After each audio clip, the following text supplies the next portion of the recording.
Hi guys, welcome back to Math with James. So last time we talked about power functions. Fx is equal to x raised to the power of a. Then we talked about two different situations. A is equal to n, where n is a positive integer, and a is equal to n to 1 over n, where n is the positive integer.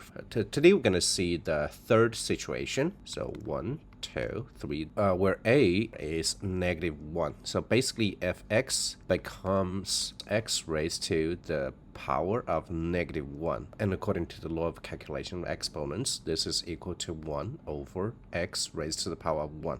I'm not going to write 1 anymore. And the graph of this function basically looks like this. For all of the x's greater than 0, the bigger the x is, the smaller the value of this thing is, right? So, and the smaller the value of x is, the whole value of 1 over x is going to be greater and greater. So we can basically draw the graph out like this. You can also basically say that the graph rises to infinity when x approaches 0, but x can never be 0, because when x is 0 for the denominator, it's not, this function is not defined anymore. And what about the negative values for x? The smaller the value of x is for the negative domain, the smaller of the whole value of this thing is. So basically the graph goes this way. It will never touch, sorry. The graph will approach the y-axis infinitely, but it will never touch it because x can never be 0 in this case. And we can say that when x approaches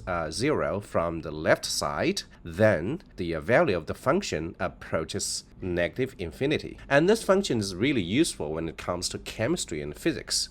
So that's a topic that we have discussed before. Like all these bizarre functions, you might say, actually have their tremendous functions in real world. Almost everything that is around you has something to do with the functions that has been studied by scientists and mathematicians for generations. The basic usage of this function in physics is a function called the Boyle's law.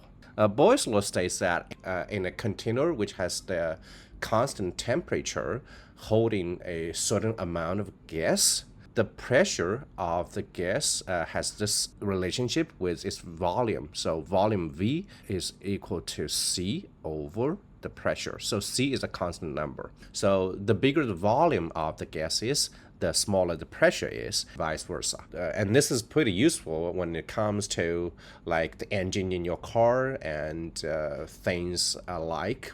So that's all for today. Take care. I'll see you guys next time.